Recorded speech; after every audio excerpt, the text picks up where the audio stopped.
করে দাও।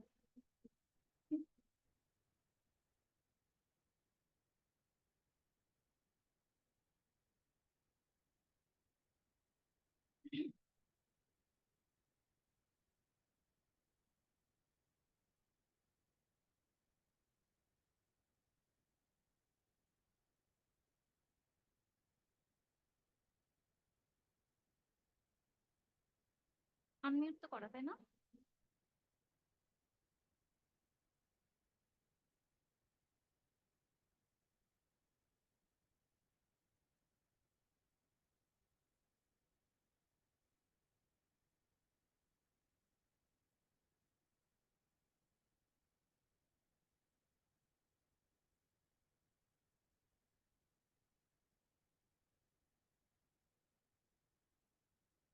আচ্ছা, সাউন্ড ক্লিয়ার আছে কিনা ঐশী একটু জানাও। কেউ মেবি এখনো জয়েন করে নাই।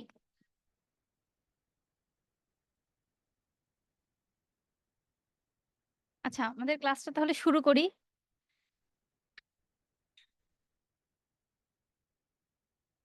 তোমাদের সম্ভবত ষান্মাসিক পরীক্ষা চলছে, তো এর জন্য হয়তো তোমরা এখন ক্লাসে ওভাবে জয়েন করছো না। তো পরে রেকর্ড ক্লাসগুলো তোমরা দেখে নিতে পারবা। আর আমাদের জীবন ও জীবিকার ক্লাসটা অনেক দিন পর আমরা করছি আজকে। তোমাদের আজকে হয়তো স্কুলে জীবন জীবিকার ক্লাসটা গেছে, তো ক্লাসের মাঝখানে কেউ যদি জয়েন করো তাহলে তোমরা একটু জানাবা কমেন্টে যে তোমাদের পরীক্ষা কেমন হয়েছে বা কিরকম অভিজ্ঞতা হলো। প্রশ্ন যতটুক জানি তোমাদের, আমাদের যেই কয়টা ক্লাস হয়েছে সেখানের মধ্যে থেকে কিছু কিছু আসছে, আবার ক্লাসের বাইরে অর্থাৎ লাস্ট চ্যাপ্টার থেকেও কিছু জিনিস আসছে। তো আমরা তাহলে আজকের ক্লাসটা শুরু করি। আজকে আমরা হচ্ছে এই যে জমি জমার লাস্ট আর একটা পার্ট আছে। আমরা গত ক্লাসে যে পড়ছিলাম যে জমি জমার দলিল বা খতিয়ান, তো আজকে হচ্ছে বাকিটা করব। যদি ক্লাসে কোনো বুঝতে অসুবিধা থাকে তাহলে তোমরা কমেন্ট করে জানাবা। আর যারা পরবর্তীতে রেকর্ডেড ক্লাসগুলো দেখবা, তাহলে তোমাদের দেখবা রেকর্ডেড ক্লাসটা যখন দেখবা ওয়েবসাইটে তোমাদের কমেন্টের অপশন থাকবে। তো তোমার যদি মনে হয় যে তোমার তখন কোনো সমস্যা আছে তাহলে তুমি কমেন্ট করে জানাতে পারো, অথবা আমাদের গ্রুপ তো আছেই। তো আজকের ক্লাসটা শুরু করি। আজকে তোমার হচ্ছে টপিকগুলো থাকবে হচ্ছে জমি জমার। আমরা হচ্ছে এটা গত ক্লাসে পড়ছিলাম যে দলিলের যে কাজগুলো হয় এটা তোমার উপজেলা ভূমি অফিসে হয়, কিছু ইউনিয়ন ভূমি অফিসে হয়। তো সেই এই উপজেলা ইউনিয়ন ভূমি অফিসটা কি, নামজারি খতিয়ান মিউটেশন কি, মৌজা জেল নাম্বার দাগ নাম্বার ডিসিআর কি, খাজনা সম্পর্কে একটা ধারণা নিব। এছাড়াও তোমার হচ্ছে এই যে খাজনা বা মিউটেশন যেটাকে বলে নামজারি, এটা হচ্ছে তোমার অনলাইনের মাধ্যমেও করা যায়। আজকে আমরা সেই প্রক্রিয়াটা শিখব। তো আজকে ক্লাসটা শুরু করছি। আচ্ছা, প্রথমেই আসছে হচ্ছে নামজারি। নামজারিটা হচ্ছে তোমার, গত ক্লাসে এটা নিয়ে আলোচনা করছি আমি, সংজ্ঞাও ছিল, কিন্তু যেহেতু আজকে এই উপজেলা ভূমি অফিসের সাথে এই জিনিসটা লাগবে এর জন্য আমি আবার আজকে অ্যাড করছি। দেখো, নামজারিটা মূলত তুমি যখন হচ্ছে কারো কাছ থেকে কোনো জমি কিনবা, অর্থাৎ তুমি যখন নতুন মালিক হবা কোনো জমির, এই যে নতুন মালিক হওয়ার জন্য যে প্রক্রিয়াটা, তুমি হচ্ছে রেজিস্ট্রেশন করা বলো বা তোমার নামে জিনিসটা রেকর্ডেড হবে অফিসে, সরকারি অফিসে, এই যে প্রক্রিয়াটা, এই প্রক্রিয়াটাকে নামজারি বলা হয়। এখন এই প্রক্রিয়াটা তো নামজারি। এখন সেটা কিন্তু দুই ভাবেই, একটা হচ্ছে তুমি কেনো অথবা উত্তরাধিকার সূত্রে হলেও কিন্তু সেই যে প্রক্রিয়াটা সেটা তোমার করতে হবে। ব্যাপারটা কিন্তু এমন না যে তোমার দাদা বা বাবা তোমার নামে হচ্ছে বলে গেল যে আমার কিছু হয়ে গেলে বা আমার অবর্তমানে আমার সম্পত্তি আমার ছেলে মেয়ে বা অমুক পাবে। সেক্ষেত্রেও কিন্তু তোমার একটা প্রসেস, একটা প্রক্রিয়ার প্রয়োজন আছে। তো সেই উত্তরাধিকার সূত্রে বা ক্রয় সূত্রে তোমার আম, জমির যখন কেউ নতুন মালিক হয়, এই যে নাম মালিকরা সরকারি খতিয়ানভুক্ত যখন তার নামটা করা হয় জমির নতুন মালিকের, এই প্রক্রিয়াটা হচ্ছে নামজারি। ঠিক আছে? এই প্রক্রিয়াটা কোন অফিসে করা হয়? এই প্রক্রিয়াটা করা হয় হচ্ছে তোমার উপজেলা ভূমি অফিসে। অর্থাৎ উপজেলা ভূমি অফিস বলতে অবশ্যই তুমি যেই জায়গার জমি কিনছো, ওই সংশ্লিষ্ট জমিটা যেই উপজেলাতে অবস্থিত সেই উপজেলা ভূমি অফিসে এই নামজারিটা করা হয়। ইভেন তোমার এই নামজারিতে যদি কোনো সমস্যা হয়ে থাকে, যে তোমার কাগজপত্রে বা নামে কোনো ভুল আছে, সেই সংশোধনও কিন্তু তোমার এই উপজেলা ভূমি অফিসেই করা হয়ে থাকে। আচ্ছা, এরপর তুমি যখন এই নামজারি করো, এখানে তোমার সরকারিভাবে কিছু একটা নির্দিষ্ট একটা ফি প্রদান করতে হয়। ওই টাকাটা তুমি দিবা এবং তারপরে তোমাকে ওরা হচ্ছে একটা ডিসিআর বা ডুপ্লিকেট কার্বন রিসিট যেটাকে বলে, অর্থাৎ তোমার যে এই যে তুমি এই প্রক্রিয়াটা করবা, ওরা যে তুমি যে টাকা জমা দিছো, প্রক্রিয়াটা তুমি সম্পন্ন করছো, তার একটা রিসিট ওরা তোমাকে দিবে প্রমাণস্বরূপ। আর অন্য কোনো আর একটা ইম্পর্টেন্ট জিনিস, যে অন্য কোনো অফিসে কিন্তু এই নামজারিটা করা যায় না। যে তোমার হয়তো পরবর্তীতে তোমার এই জিনিসটা কখন সমস্যা হয়, আজকে ছোট্ট একটা কথা বলি। আম, আমি হচ্ছে তোমার আমার পরিচিত একজনের সাথে কথা বলছিলাম। তো সে হচ্ছে বলছে যে, আমি জিজ্ঞেস করছি নর্মালি ক্লাস নেওয়ার সাপেক্ষে, এগুলো তো আসলে আমরাও পড়ি নাই, আমরাও হচ্ছে আস্তে আস্তে হয়তো জানছি, কিন্তু তোমরা হয়তো এই খুব ছোট থেকে জানছো, তোমাদের জন্য এটা অবশ্যই হেল্পফুল হবে। কিছু একটা ভেবেই তোমাদের বইয়ে অ্যাড করছে এগুলা। তো সামহাও আমরা আজকেই লাস্টের টপিকে পড়বো যে ই নামজারি কি। তো আমি জিজ্ঞেস করছি যে জমির খাজনাটা অনলাইনে কিভাবে দেয় বা অনলাইনে দিছে কিনা। তো তখন বলছে যে জমির খাজনাটা হচ্ছে দিতে অসুবিধা হচ্ছে, কারণ তারা বলছে আমাকে নতুন করে আবার মিউটেশন বা নামজারি যেটা সেটা করতে হবে, কাগজে হয়তো কোনো সমস্যা আছে। এখন আমরা বইয়ে কিন্তু আজকে পড়বো যে তোমার যদি কোনো কাগজে কোনো সমস্যা হয়, তুমি কিন্তু সেটা বর্তমানে এমন সুযোগ সুবিধা আসছে, তুমি অনলাইনের মাধ্যমে করতে পারবা। এবং অনলাইনে জিনিসটা করলে তোমার খুব নামমাত্র একটা টাকা নিবে, খুব বেশি টাকা নিবে না। কিন্তু তারা কি করছে, তারা তোমাকে সামহাও কোনো একটা ডিফল্ট দেখাচ্ছে, যার কারণে তুমি হচ্ছে অনলাইনে করতে পারছো না। তোমাকে বলছে যে অফলাইনে যে কাজটা করতে হবে, অর্থাৎ অফিসে যে করতে হবে, উপজেলা ভূমি অফিসে যে। তাহলে এখন সেখানে কি করছে, তারা বলছে যে তারা একটা এক্সট্রা টাকা দাবি করছে, যে এই টাকাটা দেন, কাজটা খুব সহজে হয়ে যাবে। সাধারণত এই জিনিসগুলো খুব কমন। এই জিনিসটা আমরা অনেক বেশি ফেস করি, যে হয়তো আমাদের যেই টাকাটা, সেই টাকার চেয়ে একটু বেশি টাকা চাই বা এই ধরনের সমস্যা করতে হয়। তো প্রথম থেকে আমি যদি এই জিনিসগুলো মাথায় রাখি, তাহলে অবশ্যই আমি যখন জমিটা কিনবো, আমি হচ্ছে এর আগের ক্লাসেও বলছি, আজকেও আছে এই টপিকটা, যে জমি কেনার সময় আমার সমস্ত কাগজপত্র, ইভেন আমি যেই মাসে হয়তো জমিটা কিনছি তার আগের খাজনা দেওয়া আছে কিনা, বা এই যে 4টা খতিয়ান পড়ছি আমরা, বিএস, সিএস, আরএস, এই খতিয়ানগুলা আমার ওই জমির সাথে মানে জমির ওই খতিয়ানগুলার ডকুমেন্টস আছে কিনা, এগুলো আমার অবশ্যই চেক করে নিতে হবে। নয়তো এই যে কোনো একটা সমস্যা হলে এই জিনিসটা না অনেক লেন্দি হয়, প্লাস টাকা লাগে না, কিন্তু আসলে টাকা লাগে, আমাদের বিভিন্নভাবে খরচ করতে হয়। আর তাছাড়া আম, এটা তো তোমার খুব চোখে দেখা একটা ক্ষতি, তাই না, যে আমি একটা খরচ করছি। এছাড়া অনেক হিডেন কস্ট থাকে। হিডেন কস্ট বলতে তোমার এক্ষেত্রে হিডেন কস্টটা কি ব্যবহৃত হবে, তোমার ধরো জমি আছে তোমার গ্রামের বাড়িতে, এখন যার নামে জমি আছে, বা তুমি যখন ওই গ্রামের বাড়িতে যাওয়া আসার একটা খরচ আছে, থাকার একটা খরচ আছে, খাওয়া দাওয়া, তারপর এই যে যাতায়াত, বিভিন্ন কিন্তু খরচ আছে। আর এছাড়া তোমার সময়ের একটা অপচয় তো আছেই। সো কোনো একটা জিনিস সমস্যা মানে এটা না যে আমি আচ্ছা ঠিক আছে 100 টাকা, আমার 5-6 হাজার টাকা লাগলো আমি দিয়ে দিলাম, এখানে কিন্তু ব্যাপারটা সীমিত থাকে না। সো অবশ্যই তোমরা এই জিনিসগুলা খেয়াল রাখবা, এখন থেকে জানবা। আচ্ছা, আর একটা হচ্ছে প্রতিটা উপজেলায় একটা করে ভূমি অফিস থাকবে, এই যে উপজেলা ভূমি অফিসটা। এখন এই যে উপজেলা ভূমি অফিস, এটার প্রধান কে, অর্থাৎ এটার দায়িত্বে কে থাকে, এটার দায়িত্বে থাকে হচ্ছে একটা উপজেলা বা এলাকার সহকারী কমিশনার থাকে, ভূমি অফিসের প্রধান থাকে। এটা হচ্ছে তোমার উপজেলা ভূমি অফিস, অর্থাৎ আমার একটা জমির যে নামজারি করার প্রক্রিয়াটা, ওই জিনিসটা উপজেলা ভূমি অফিসে করা হয়। উপজেলা ভূমি অফিস ছাড়া আমি অন্য কোনো অফিসে এটা করতে পারবো না। পরবর্তীতে কোনো সমস্যা হলেও সংশোধন এই অফিসের মাধ্যমেই করা সম্ভব। আচ্ছা, এরপরে আমাদের আসবে ইউনিয়ন ভূমি অফিস। ইউনিয়ন ভূমি অফিসটা হচ্ছে তোমার এই উপজেলা ভূমি অফিসের আওতায় তোমার সমগ্র উপজেলার খাজনা আদায় সহ সরকারি সকল কর্মকাণ্ড বাস্তবায়ন করা হয়ে থাকে এই অফিসে। অর্থাৎ উপজেলার আন্ডারে তোমার যত এই ইউনিয়ন ভূমি অফিসটা আছে, সেটার খাজনা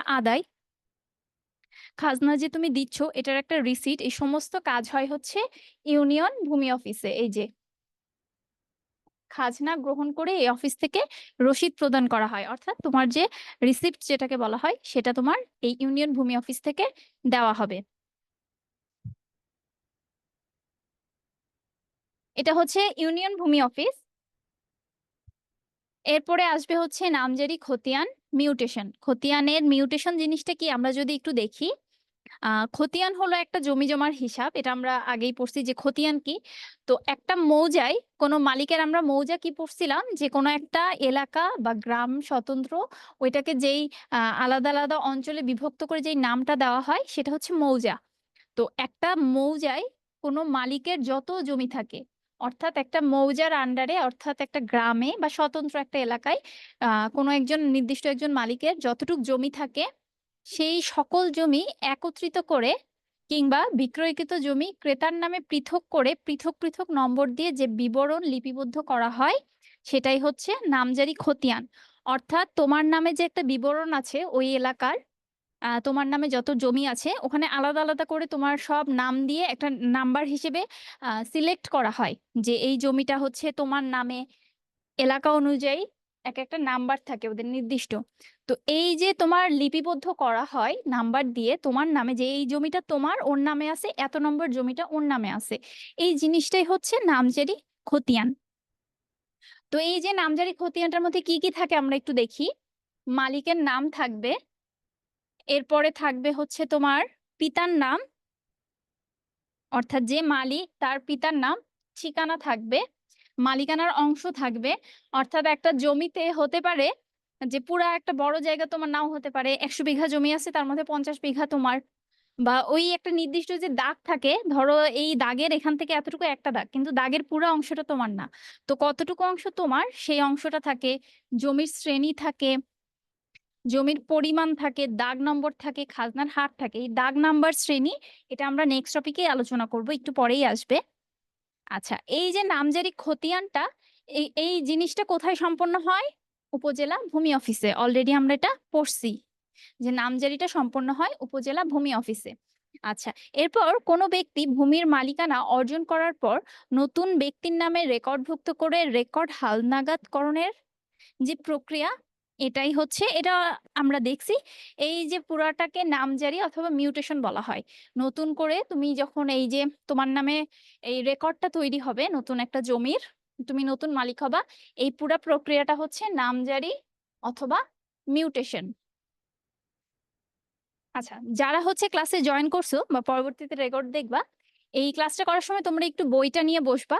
তোমাদের অলমোস্ট আসলে কি এখানে তোমাদের কিছু জানার আছে, এই জিনিসটাতে বইয়ের বাইরে খুব বেশি ইনফরমেশন আসলে তোমাদের আপাতত দরকার নাই, তাই আমি বাইরের ইনফরমেশন এখানে কম অ্যাড করছি।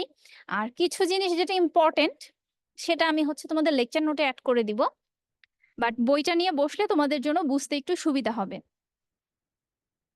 আচ্ছা, এরপরে হচ্ছে মৌজা, যেটা আমরা অলরেডি বলে ফেলছি। এই যে সিএস জরিপ, সিএস জরিপ মনে আছে?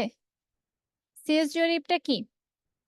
তোমার প্রথম যে আমাদের জরিপটা ছিল সেটা ছিল সিএস জরিপ। সেই সিএস জরিপটা তোমার প্রতিটা থানার অধীন যে ভৌগোলিক এলাকা, অর্থাৎ একটা ভৌগোলিক এলাকা, সেটা কিভাবে স্বতন্ত্রভাবে যদি আলাদা পরিচিত নম্বর দ্বারা পৃথক করা হয়। অর্থাৎ একটা এলাকা একটা নাম্বার দিয়ে নির্দিষ্ট করলো যে এই এলাকাটার এতটুকু অংশ 1 নাম্বার, এতটুকু অংশ 2 নাম্বার, এভাবে করে করে একটা হিসাব করে গেল। এবং একটা এলাকা তো অবশ্যই 5-10-এ যে আটকায় যাবে না, এরকম বিশাল বড় বড় নাম্বার আসবে। ওই নাম্বারটা দিয়ে মূলত জমির একটা পরিচিতি বহন করে বলতে পারো। আমরা যেমন এখন যে কাউকে বলি যে বাসা নাম্বার দিই, যে এই বাসায় আসো, তুমি যদি কাউকে বলে দাও যে তোমার বাসা হচ্ছে ঢাকার উত্তরাতে, ঠিক আছে, মানে উত্তরা কি আসলে খুব ছোট একটা এলাকা, তুমি স্পেসিফিক ভাবে বলো তারপরে তোমার বাসায় আসবে। ঠিক সেরকম জমিরও একটা আলাদা পরিচিতি থাকে, সেটা দাগ নাম্বার বলো, শ্রেণী নাম্বার বলো, এই জিনিসগুলো দিয়ে জমির পরিচিতিটা নির্ধারণ করা হয় যাতে করে মালিকানাটা খুব সুস্পষ্টভাবে বর্ণনা করা যায় বা বোঝা যায়।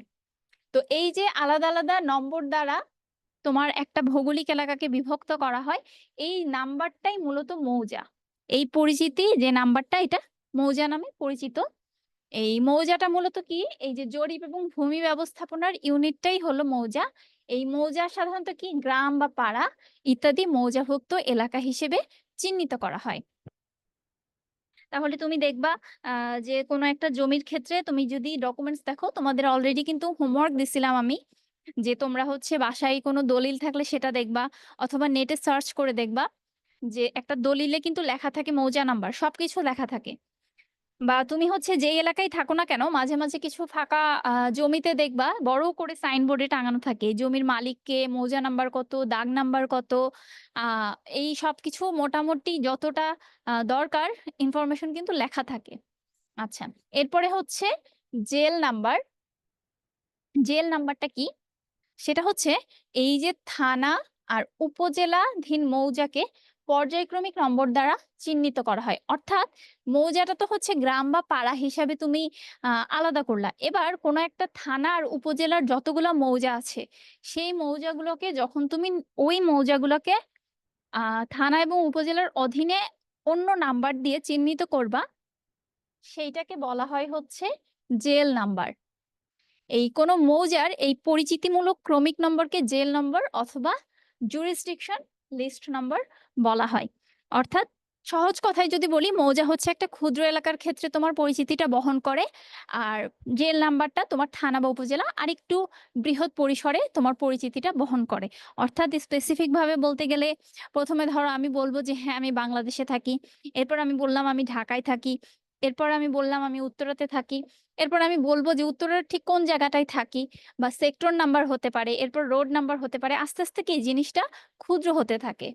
তো এই ডিটেলস পরিচিতিটা কোনো একটা জমির ক্ষেত্রে যখন তারা নাম্বার দিয়ে প্রকাশ করে, এই জিনিসগুলোর এক একটা নাম। আচ্ছা,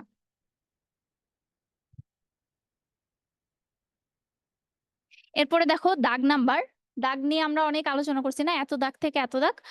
কোনো জমির ক্ষেত্রে আমরা বলছি যে জমির ক্ষেত্রে দেখবা দাগ নাম্বার থাকে যে এত দাগ থেকে এত দাগ আমার, আমি এটা বলছি যে কোনো একটা দাগ মনে করো এই দাগ পর্যন্ত তোমার আছে, কিন্তু কোনো কারণে তুমি যদি এক ইট বেশিও নাও কোনো ওই জমিটার, পরবর্তীতে যখন তোমার আম, সরকার আসবে ওই জায়গাটাই ধরো সরকারি, বাকি এই জায়গাটুকু সরকারি জায়গা, এখানে যখন কোনো কাজ করতে আসবে বা ধরো কোনো কিছু না, ওখানে হয়তো সরকার আম, একটা ড্রেনই করার পরিকল্পনা, যে ওখান দিয়ে ড্রেন হবে তার পাশে রাস্তা হবে, সরকার যদি চায় তাহলে কিন্তু ওই পাঁচিলটা তোমার ভেঙে দিতে পারে, সেই ক্ষমতা আছে। কারণ এই দাগের বাইরে তোমার অংশ না, তোমার মালিকানায় এই নির্দিষ্ট দাগটা পর্যন্ত তোমার মালিকানা, এর বাইরে তুমি এক ফোঁটাও নিতে পারবা না। আচ্ছা, দেখো দাগ নাম্বারটা তাহলে কি আমরা আরেকটু ডিটেলসে দেখি। সাধারণত নকশায়, নকশা বলতে তোমার দলিলের যে বিস্তারিত যখন অনেক কাগজপত্র দেখবে সেখানেও থাকে, আবার সরকারি যে রেকর্ডভুক্ত থাকে জমিগুলা, সেখানে ওদের তো জমির বিভিন্ন নকশা থাকে তাই না, ওই নকশার মধ্যে তোমার জমির সীমানা উল্লেখ থাকে যে এই সীমানাতে এত থেকে এতটুকু এত নাম্বার দাগ, এবং মালিকানা শ্রেণী ভিত্তিক আলাদাভাবে চিহ্নিত করা হয়। অর্থাৎ দাগ হিসাবেও তোমার মালিকানা কি আলাদা আলাদাভাবে চিহ্নিত করা হয়। আচ্ছা, বিভিন্ন মালিকের জমি মাঠে একসঙ্গে শ্রেণীভুক্ত হলেও নকশায় আলাদা আলাদা দাগ নাম্বার দ্বারা তা চিহ্নিত করা হয়। আচ্ছা, তোমার মাঠে বলতে এই যে একটু আগে যেটা বললাম আরেকবার দেখো, ধরো এই যে বড় একটা ফাঁকা মাঠ, ঠিক আছে? তো এই ফাঁকা মাঠের মধ্যে ধরো এই অর্ধেক হচ্ছে তোমার, আর এটা তোমার ধরো কোনো ফ্রেন্ডের, ঠিক আছে? তো আপাত দৃষ্টিতে তুমি কিন্তু বলতে পারো যে এই যে ফাঁকা মাঠটা, এই দুই একটা বড় মাঠ, এই জায়গাটা আমার আর আমার ফ্রেন্ডের, মালিকানা অবশ্যই আলাদা, এটা তোমার নামে আছে, এটা তোমার ফ্রেন্ডের নামে আছে। কিন্তু জমির যে দলিল বা যে নকশা, এই নকশার মধ্যে কিন্তু উল্লেখ আছে যে ধরো এক থেকে এই তোমার 67 পর্যন্ত দাগ হচ্ছে তোমার ফ্রেন্ডের, আর এই 68 থেকে ধরো 102 বা 310 কিছু একটা পর্যন্ত হচ্ছে তোমার। অর্থাৎ জমির নকশাতে খুব ডিটেলসে দাগ নাম্বারটা উল্লেখ থাকে। অর্থাৎ আপাত দৃষ্টিতে তুমি দেখতে এক মাঠে শ্রেণীভুক্ত হলেও জমির নকশায় সেটা আলাদা আলাদা দাগ নম্বর থাকবে। আচ্ছা, আবার একই মালিকের, একটু আগে তো আমরা দেখলাম তাহলে ভিন্ন মালিক, কিন্তু যদি একই মালিক হয় কিন্তু বিভিন্ন শ্রেণীর জমি পাশাপাশি হলেও আলাদা শ্রেণীভুক্ত হওয়ার কারণে আলাদা দাগ নাম্বার দিয়ে চিহ্নিত করা হয়। অর্থাৎ তুমি যদি একই মালিকানার, ধরো এই পুরাটা তোমারও যদি হয়, কিন্তু তারপরেও তুমি যদি হয়তো ধরো একসাথে তুমি কিনো নাই, বা একসাথে কিনলেও তোমার জমিটা আলাদা আলাদা দাগ নাম্বার হিসেবেই থাকবে, তোমার বলে এটা কোনো ফিক্সড থাকবে না যে আমার দাগ, আমি এইটার নির্দিষ্ট একটা যে সংখ্যা বা দাগের যে নাম্বারটা সেটা ফিক্সড থাকবে না। জমির যে দাগ নাম্বার সেই দাগ নাম্বার অনুযায়ী তোমার নামে রেজিস্ট্রি হবে, তোমার উল্লেখ থাকবে যে এত দাগ থেকে এত দাগ, একজন মালিক হলেও এটা তোমার, কিন্তু দাগ নাম্বারটা ডিফারেন্ট থাকবে। আচ্ছা, এরপরে আরেকটা দাগের বৈশিষ্ট্য হচ্ছে বিভিন্ন মালিকের অথবা একই মালিকের বিভিন্ন শ্রেণীভুক্ত জমিকে এই যে নকশায় যে পৃথক পৃথক পরিচিতি নম্বর দ্বারা যেই দাগটা দেওয়া হয় বা প্লট নাম্বার দেওয়া হয়, এই জিনিসটাই মূলত দাগ হিসেবে পরিচিত বা প্লট বলা হয়। যে কোনো একটা প্লট তোমার নামে আছে, তো এইটা মূলত হচ্ছে তোমার দাগ নাম্বার।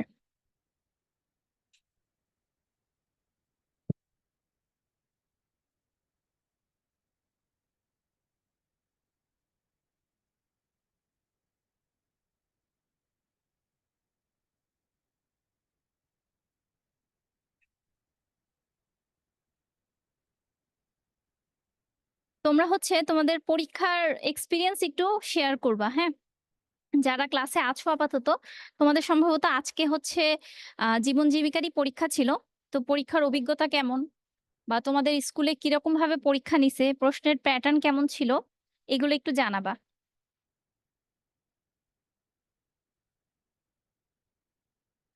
আর জমির দেখো এই ব্যাপারগুলো, এটা হয়তো আমরা বইয়ে পড়ছি বা ক্লাস এভাবে দেখে যাচ্ছি বলে আমাদের কাছে হচ্ছে কিছুটা একঘেয়েমি লাগছে। কিন্তু তোমরা যদি একটু বাস্তবে যখন দেখবা, একটু আশেপাশে যখন যাবা বা গ্রামের বাড়িতে যখন যাবা, একটু চোখ কান খোলা রাখলে দেখবা অনেক কিছু লেখা থাকে জমি দিয়েতে। তো বাস্তবে যখন দেখবা, তুমি দেখবা ধরো কোনো একটা জমিতে আগে লেখা থাকতো, তুমি হয়তো পাত্তা দিতা না, কিন্তু এখন লিস্ট তুমি এই নামগুলোর সাথে পরিচিত। তুমি যদি ক্লাসটা করো, তুমি যদি বইয়ের পেজগুলো উল্টাও, তাহলে অবশ্যই তুমি এই নামগুলোর সাথে পরিচিত। তখন তুমি দেখলে দেখবা নিজে খুব ভালো করে রিলেট করতে পারবা যে আচ্ছা আমি তো এটা পড়ছি, জমিতে এটা লেখা আছে, এটা মৌজা, এটা দাগ, এটা জেল নাম্বার। তো এই জিনিসগুলা লেখা থাকবে, জমির পরিমাণ লেখা থাকবে, শতাংশ হিসেবে থাকতে পারে, বিঘা হিসেবে থাকতে পারে।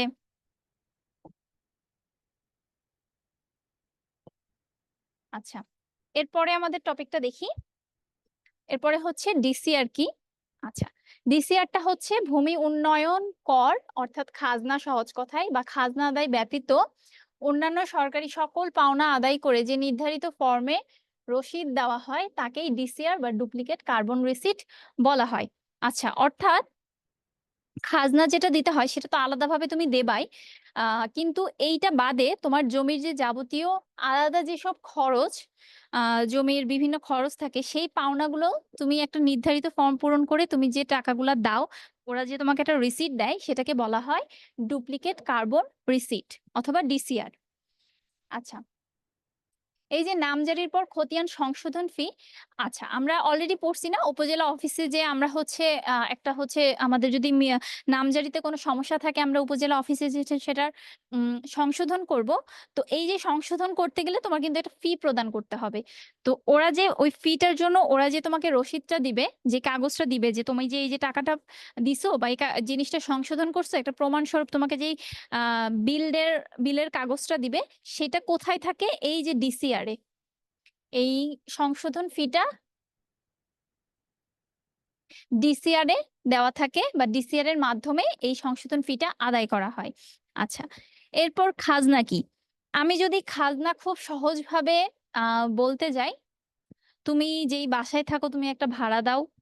তুমি যদি নিজের বাসায়ও থাকো, তোমার মাস শেষে একটা হচ্ছে খরচ তোমার দিতে হয়, বা বছর শেষে জমির খরচ, ওই জিনিসটাই মূলত খাজনা। তুমি যদি সবচেয়ে ভালো হয় ভাড়া হিসেবে ধরলে, এটা হচ্ছে সরকারি ভাড়া। তুমি যখন একটা জমি কিনবা, ওই জমিটা তো অ্যাকচুয়ালি সরকার খতিয়ানভুক্ত, সরকারি যে কাগজপত্র থাকে সেখানে সরকারি খতিয়ানভুক্ত থাকে। তুমি জমিটা কিনে নিছো, মালিকানা। কিন্তু এই যে তুমি সরকারের কাছ থেকে জমিটা কিনে নিছো, তুমি জায়গাটাই হচ্ছে থাকো, বা তুমি হয়তো ব্যবসা করো, বা যেটাই করো না কেন, বা তুমি হয়তো হচ্ছে চাষ করার কাজে ব্যবহার করো, এই জমিটার উপর সরকারি তোমার হচ্ছে একটা কর বসায়, যেটা তোমার বছর ভিত্তিক দিতে হয়। তো এক কথায় সরকারকে তুমি বার্ষিক যে ভাড়াটা প্রদান করো, এটাই মূলত খাজনা কোনো একটা জমির উপরে। যে জমির মালিক জমির ভোগ দখল করার জন্য, যে তুমি যেই জমিটার মালিক সেটা দখল করার জন্য তুমি দাও সরকারকে প্রদত্ত বার্ষিক একটা ভাড়া, এই জিনিসটাই খাজনা নামে পরিচিত। এখন খাজনার কিন্তু খুব সেনসিটিভ একটা জিনিস বলা যায়, কারণ প্রথমত তোমার একটা নির্দিষ্ট সময় পর তোমাকে খাজনা দিতে হবে বছরে বছরে।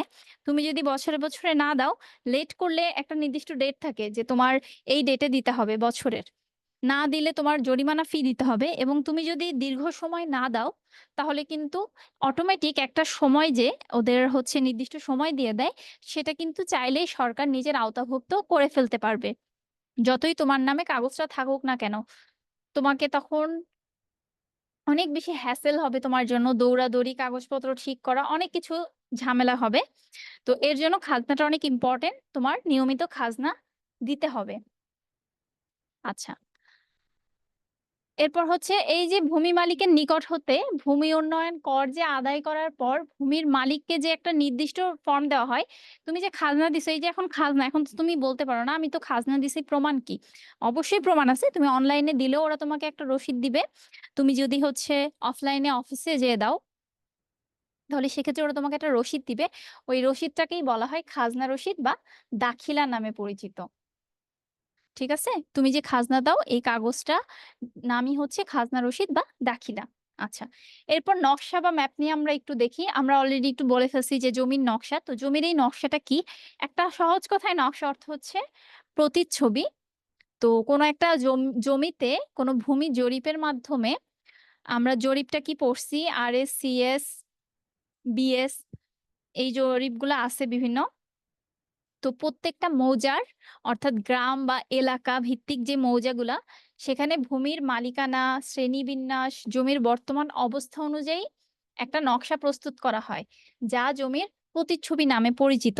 অর্থাৎ জমিটা বর্তমানে কি অবস্থায় আছে, ওই জমির মালিককে, জমির কতটুক থেকে কতটুকুতে তুমি তোমার মালিকানা, ওই জমির মৌজা নাম্বার কত, দাগ নাম্বার কত, এই ডিটেলস যে বিষয়গুলা, এটা জমির নকশা বা ম্যাপ দিয়ে জিনিসটা প্রকাশ করা হয়। এই জিনিসটাই হচ্ছে জমির নকশা বা ম্যাপ, এটাকে প্রতিচ্ছবিও বলা হয়। কিসের প্রতিচ্ছবি? অবশ্যই জমির প্রতিচ্ছবি।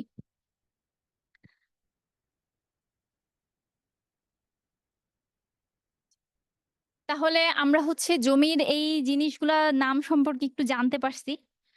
আমি যতটুকু ধারণা, তোমাদের হচ্ছে এই তোমরা ক্লাসটা একটু দেখবা, বইটা একটু আরেকবার পড়বা, তাহলে তোমরা এই বিষয়গুলো সম্পর্কে অনেকটা ক্লিয়ার হয়ে যাবা। তো এখন তোমাদের বইটা একটু লাগবে। তো তোমাদের এত ডিটেলসে এই জিনিসটা আমি সব স্লাইডে অ্যাড করি নাই, আমরা একটু বইটা দেখবো। এই জিনিসগুলো সম্পর্কে তো তুমি জানলা না, এগুলো হলো যে জমি কিনতে তোমার কি কাগজপত্র, জমি তোমার নামে থাকলে কি কি কাগজপত্র, খাজনা কি, একটা ডিটেলস ধারণা পেলাম। এবার ধরো তুমি জমিটা কিনে ফেলছো, জমিটা কেনার পর তোমার কিছু করণীয় আছে, সেই করণীয়গুলো আমরা একটু দেখি।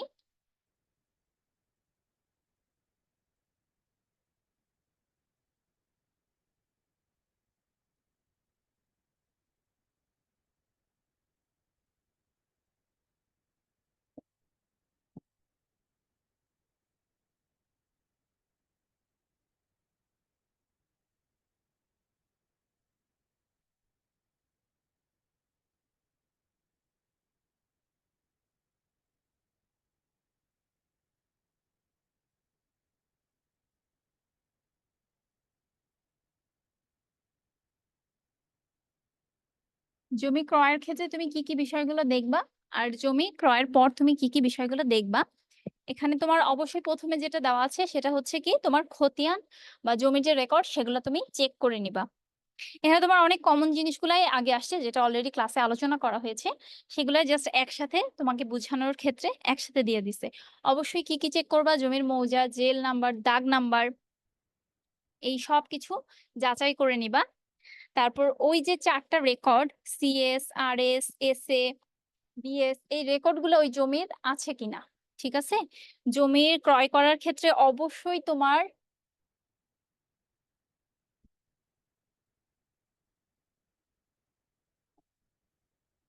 জমির যে রেকর্ড গুলা ওইটা তোমার আছে কিনা সেটা দেখতে হবে। হ্যাঁ, কালো দিয়ে,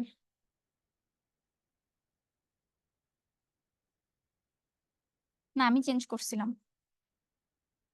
আচ্ছা, তোমার হচ্ছে এই রেকর্ড গুলো তোমার অবশ্যই দেখে নিতে হবে। কোনো জমিতে যদি রেকর্ড গুলো না থাকে, তাহলে কিন্তু অবশ্যই কাগজের সমস্যা আছে। তো পরবর্তীতে তোমার এক্ষেত্রে প্রবলেম হবে। তুমি হয়তো কোনোভাবে জমিটা কিনেও নিতে পারবা, কিন্তু তুমি যখন খাজনা দিবা বা কোনো একটা কাজ করতে যাবা, তখনও কিন্তু তোমার সরকারি পারমিশন লাগবে, অফিসে যেতে হবে। ওই কাজগুলো করতে যে তোমার কাছে এই ডকুমেন্টস গুলো চাবে, যে এই জমিটার সিএস আরএস বিএস এই রেকর্ড গুলো কোথায়। তো সেগুলো তোমার শো করতে হবে।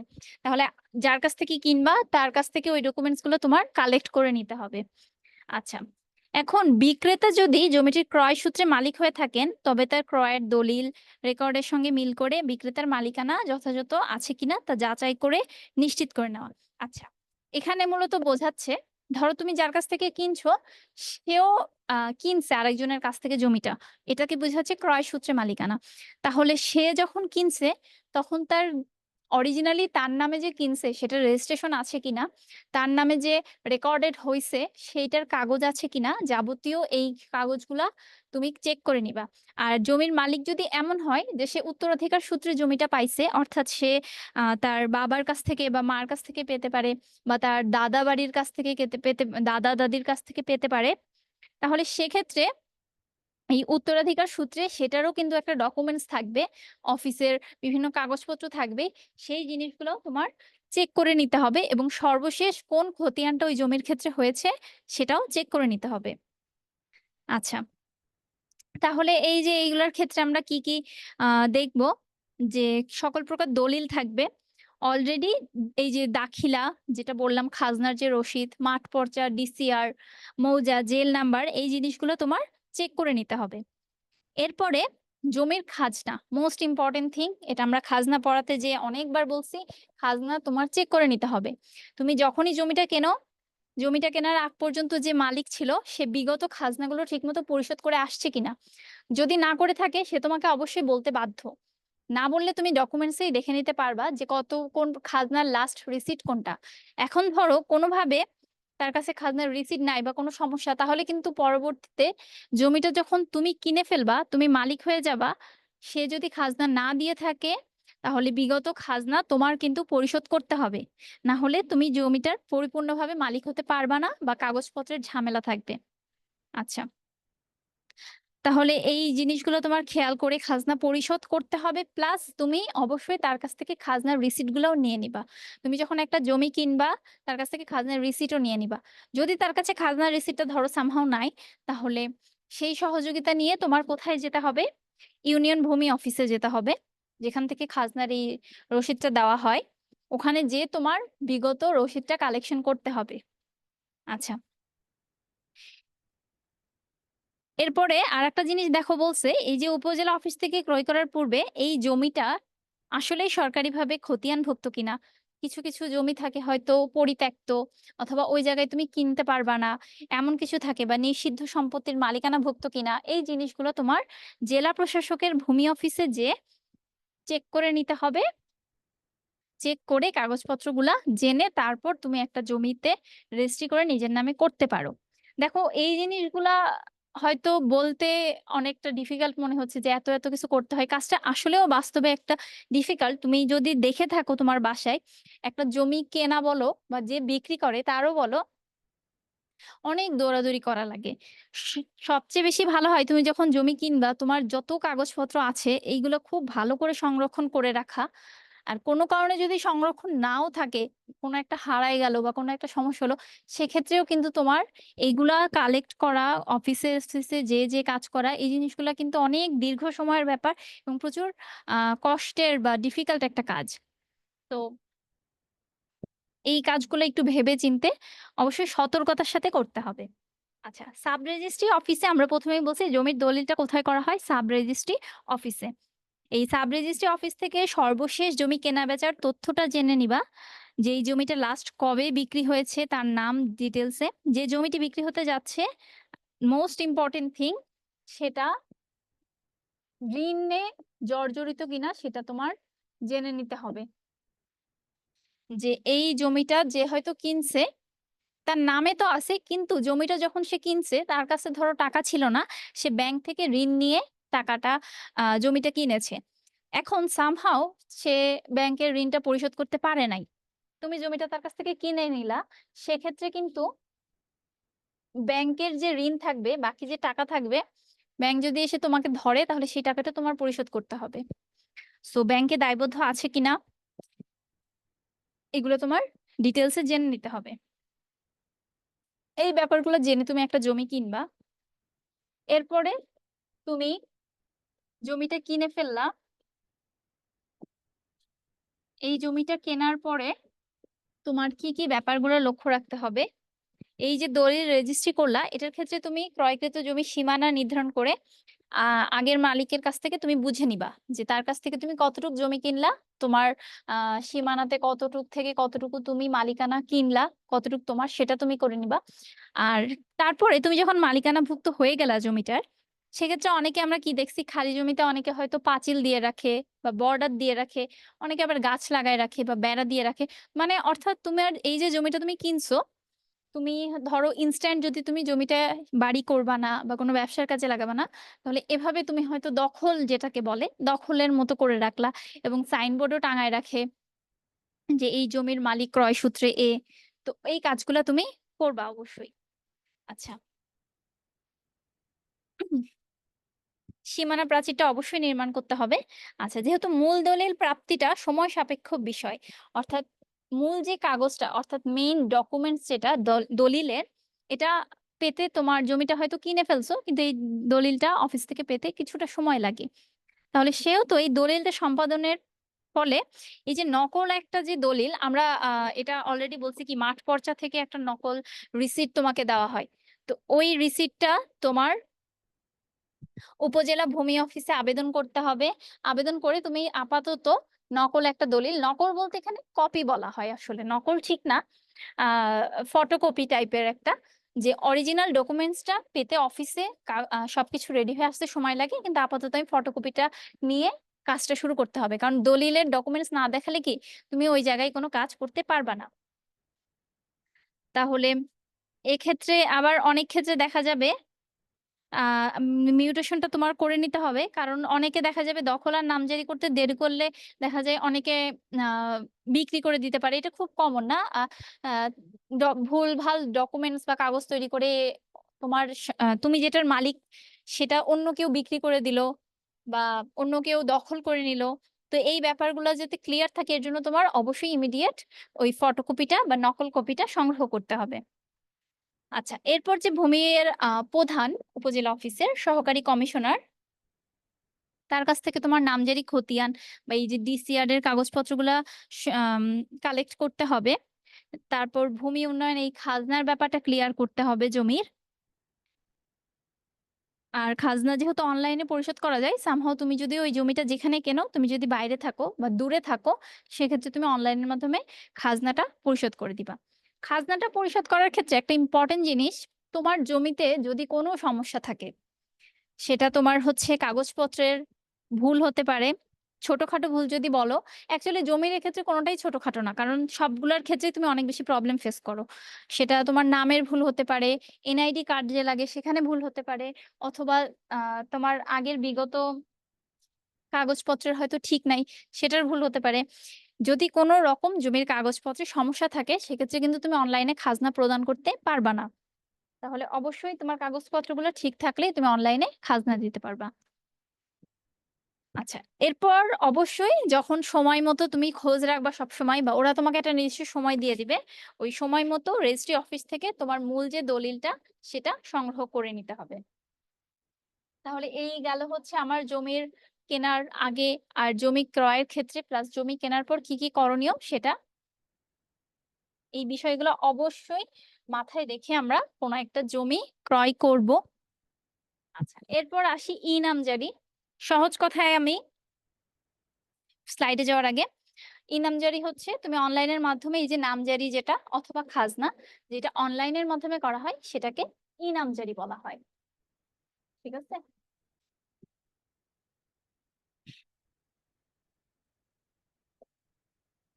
এই জিনিসটাকে ই নামজারি বলা হয়। এখন বর্তমানে ই নামজারিটা একটা জিনিস দেখো, ই নামজারি বর্তমানে বাংলাদেশে কিছু কিছু জায়গায় বাধ্যতামূলক করে দিছে।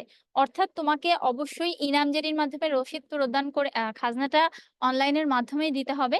অনলাইন থেকে তোমার ডকুমেন্টস কালেক্ট করতে হবে রসিদটা।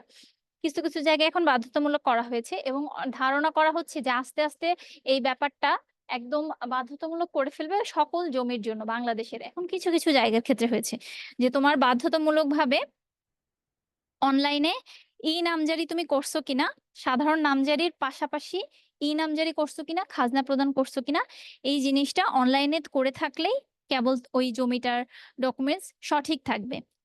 তো এই যেহেতু অলরেডি কিছু জায়গায় বাধ্যতামূলক হয়ে গেছে, সামনে বাধ্যতামূলক হবে বলেও ধারণা করা হচ্ছে। আস্তে আস্তে খুব স্বাভাবিক, সবকিছু ডিজিটাল হচ্ছে, সবকিছু অনলাইনের মাধ্যমে হচ্ছে, তো এই জিনিসটাও করে ফেলবে। তাহলে অবশ্যই এই প্রক্রিয়াটা সম্পর্কে তোমার জানতে হবে। তো এই ইনামজারির জন্য তোমার অনলাইনে করার জন্য কি কি কাগজ লাগে আমরা একবার দেখে নিই। তো তুমি যে অনলাইনে আবেদন করবে, অর্থাৎ জমির মালিক যে আবেদন করবে, এই আবেদনকারীর ছবি লাগবে, স্বাক্ষর লাগবে। তোমরা যদি আসলে বোর্ড পরীক্ষা দিয়ে এখনো তো ওভাবে দাওনি, বাট বাসায় যদি তোমাদের বড় ভাই বোন থাকে, এরকম যদি দেখে থাকো, তোমার বিভিন্ন আম, চাকরির ক্ষেত্রে বা অ্যাডমিশনের ক্ষেত্রে, এই যে ইন্টারের পরে যে অ্যাডমিশন পরীক্ষা হয়, এসবের ক্ষেত্রে অনলাইনে যে অ্যাপ্লাই গুলো করে, তারা কিন্তু এই ব্যাপারটা সম্পর্কে অনেকটাই ধারণা, এবং অনেকেই কিন্তু এখন নিজেও করে। অনেকে দোকানে যে করে, অনেকে নিজেও করে। তো অনলাইনে না ওরা তোমার ডিটেলসে সবকিছু দিয়ে দেয়, যে তোমার কত পাসপোর্ট সাইজের ছবি লাগবে নাকি এর চেয়ে ছোট ছবি লাগবে, তোমার স্বাক্ষরটা কতটুকু সাইজের হবে, স্ক্যান করে তুমি পাঠাবা, স্বাক্ষরের সাইজ, এগুলো ডিটেলসে সবকিছু তোমাদের যে একটা বিজ্ঞপ্তি প্রকাশিত হয়, যে কোনো সরকারি চাকরির ক্ষেত্রে বলো বা অ্যাডমিশনের ক্ষেত্রে বলো, ডিটেলসে সব লেখা থাকে। অ্যান্ড কোনো কারণে যদি তুমি এই তাদের রিকোয়ারমেন্টস গুলা ফুলফিল না করো, তাহলে কিন্তু তোমার আবেদনটা বাতিল হতে পারে। তাহলে এই ব্যাপারগুলো অবশ্যই তোমাকে খুব ভালোভাবে খেয়াল রাখতে হবে।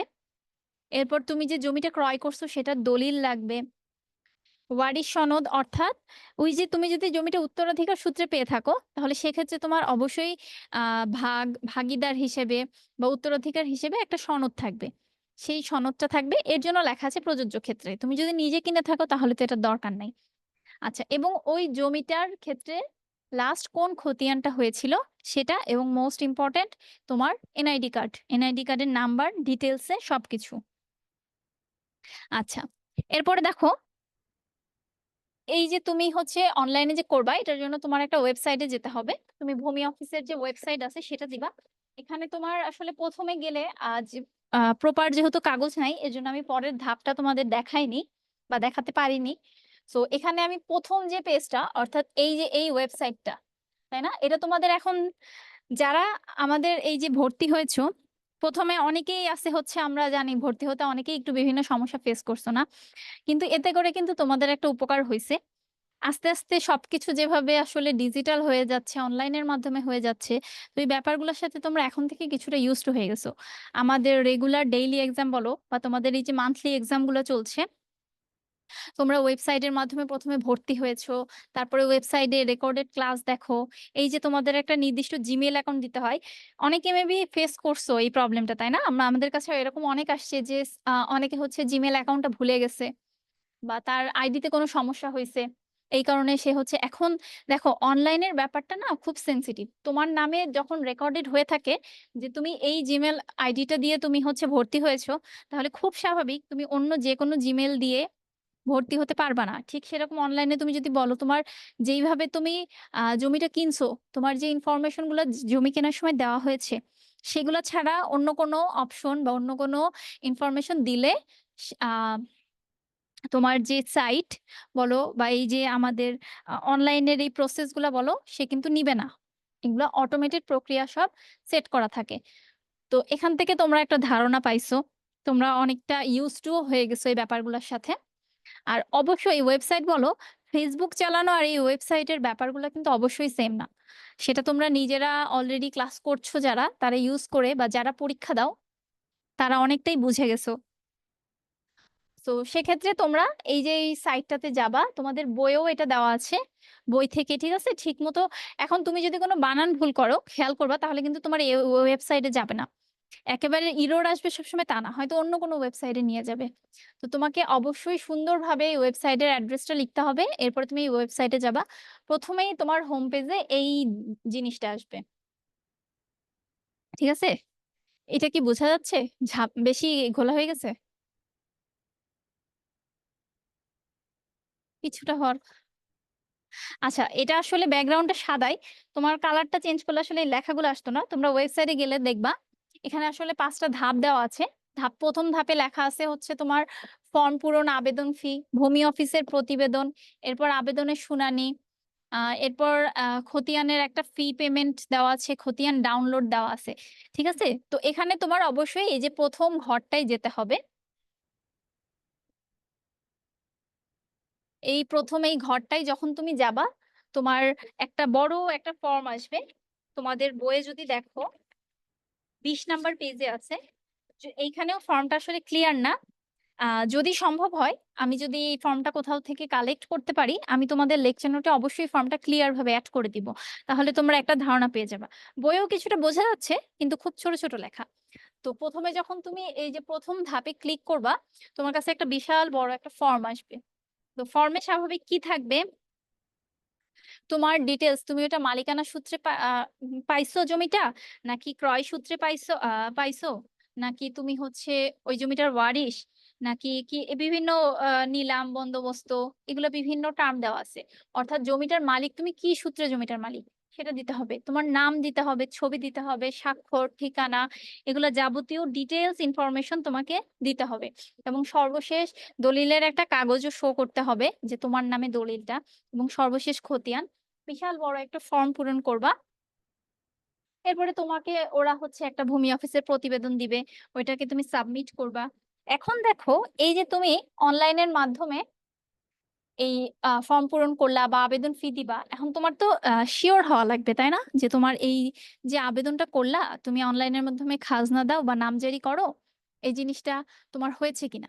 তো তখন এই জিনিসটা তোমাকে ওরাই তখন শো করে দিবে। তুমি যখন একটা ধাপ পর্যন্ত যাবা, তখন ওরা তোমাকে এই যে প্রতিবেদনের মধ্যে তোমার লেখা থাকবে যে তোমার ফর্মটা কালেক্ট পরিপূর্ণভাবে হয়েছে কিনা। অর্থাৎ ওদের তো রেকর্ড আছে সবকিছু, তো ওই কাগজের সাথে ওই লেখা সব ইনফরমেশন সঠিক কিনা, বা তুমি ঠিকমতো প্রসেস গুলা ফলো করছো কিনা, সেগুলো ঠিক হলে তো তুমি খুব সুন্দরভাবে আগায় যেতে পারবা।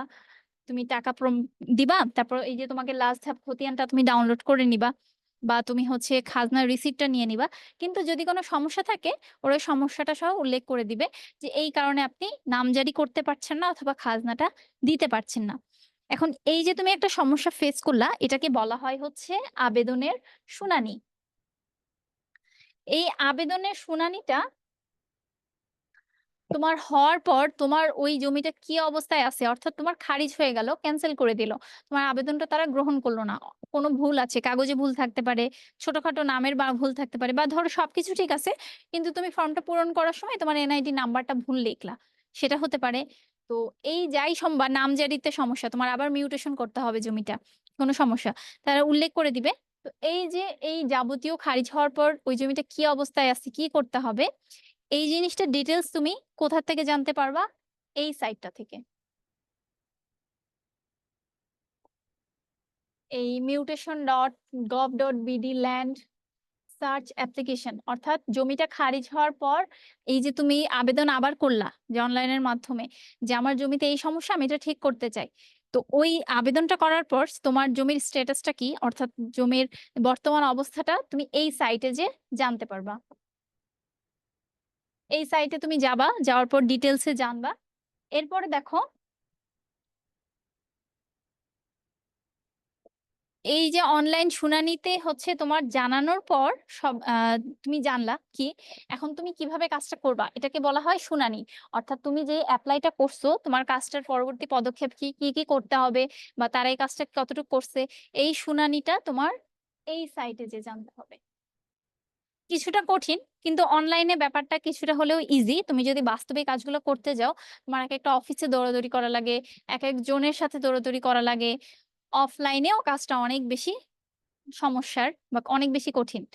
তো এরপরে হচ্ছে তোমার অনলাইনে শুনানি যেটা, সেটা জানার জন্য বা সেটাতে অংশগ্রহণ করার জন্য তোমার এই যে olamps.gov.bd এই সাইটে যেতে হবে। এই সাইটে যে তুমি হচ্ছে এই শুনানিটা সম্পর্কে জানতে পারবা। তো এই সাইটে প্রবেশ করে তোমার জন্য হচ্ছে ওয়েবসাইটে শুনানির জন্য অনুরোধ পাঠাবা। শুনানির একটা তালিকাও দেখা যায়। তো তোমার জমি অনুযায়ী তোমার ওই ইনফরমেশন দিলে তোমার জমি সম্পর্কে তারা হচ্ছে একটা শুনানি দিবে বা তুমি এই কাজটা করে ফেলতে পারবা। এখন এই যে অনলাইনে জমি খারিজ করলা বা এই যে প্রক্রিয়াগুলা, এটার ক্ষেত্রে একটা ফি লাগে অনলাইনে, যদিও ফিটা অনেক কম। অনলাইনে তোমার এই কোর্ট ফি বাবদ অনলি 20 টাকা নেয়। আর এই যে তুমি একটা নোটিশ জারি করলা যে তোমার কাগজের সমস্যা, তুমি আবার ঠিক করতে চাও কাগজটা, মিউটেশনের সমস্যা হতে পারে বা খাজনা প্রদানে সমস্যা হতে পারে, সেক্ষেত্রে তোমার মোট 50 টাকা নিবে, সর্বমোট 70 টাকা তোমার পরিশোধ করতে হবে। এরপর যখন তোমার আবেদনটা গ্রহণ হয়ে যাবে, অর্থাৎ যখন দেখবে যে হ্যাঁ তোমার আবেদনটা ঠিক আছে, তখন এই আবেদনটা হওয়ার পর হালনাগাদ ফি বাবদ তোমাকে 1000 টাকা দিতে হবে প্রতি খতিয়ান সরবরাহ ফি। অর্থাৎ তোমাকে কি পুনরায় সবগুলো খতিয়ান সংগ্রহ করতে হবে। খতিয়ান কয়টা আছে? 4টা। তাহলে ওই প্রত্যেকটা খতিয়ান, এক একটা খতিয়ান সংগ্রহ করতে তোমার 100 টাকা করে লাগবে, অর্থাৎ পার খতিয়ান 100 টাকা। এটা অনলাইনের মাধ্যমেই তুমি পরিশোধ করবা, অর্থাৎ তোমার আলটিমেটলি 1500 টাকার মতো খরচ হবে। এভাবে যখন তোমার ফিটা পরিশোধ হয়ে যাবে, ওরা একটা কিউআর কোড দিবে। কিউআর কোড সম্পর্কেও তোমরা খুব, এই যে এরকম একটা কোড থাকে, এখানে হিজিবিজি অনেক কিছু থাকে, ওইটা স্ক্যান করতে হবে। ওইটা স্ক্যান করলে এই যে তুমি কাগজটা অনলাইনের মাধ্যমে সংগ্রহ করলা, যেটা কিনা তোমার ভূমি অফিসে যে করা লাগতো, সেইটা তোমার ওরা একটা ডিসিআর, যেটা ডুপ্লিকেট কার্বন রিসিট, এটা তুমি অনলাইন থেকেই সংগ্রহ করে ফেলতে পারবা। তো যার যেটা সুবিধা, যদি তোমার এমন হয় যে তুমি হচ্ছে ওই এলাকাতেই থাকো, তোমার জমিটা ওই এলাকায় কেনা, তুমি হয়তো খুব সহজে অফলাইনে করে ফেললা। আর যদি তোমার মনে হয় যে না আমি অনলাইনের মাধ্যমে করে ফেলবো, তো সেই প্রক্রিয়া দেওয়া আছে, সাইটের ইনফরমেশন দেওয়া আছে। তো এই পদ্ধতিগুলা অবলম্বন করে তুমি খুব ইজিলি তোমার এই মিউটেশনটা পুনরায় করতে পারবা, কাগজপত্রগুলো ঠিক করে এরপর তুমি খাজনা প্রদান করতে পারবা। তো আশা করি তোমাদের এই ই নামজারির ব্যাপারটা খুব ক্লিয়ার হয়ে গেছে। তো এখানে তোমার হচ্ছে আরো কিছু কিছু অপশন আছে, দেখো নামজারি আবেদন, খসড়া আবেদন, আবেদনের সর্বশেষ অবস্থা। অর্থাৎ তুমি যদি তোমার জমি সম্পর্কে, এই যে প্রথম যে সাইটটা গেছি, এই সাইটে যে যদি তুমি তোমার জমি সম্পর্কে ডিটেলসে জানতে চাও, সেটাও কিন্তু তুমি জানতে পারবা। এখানে অনেকগুলো অপশন দেওয়া আছে, টিউটোরিয়াল দেওয়া আছে, অর্থাৎ তোমার যদি বুঝতে কোনো অসুবিধা হয় এখান থেকে তুমি দেখে নিতে পারবা। তাহলে আশা করি ইনামজারির ব্যাপারটা আমাদের অনেকটা ক্লিয়ার হয়ে গেছে।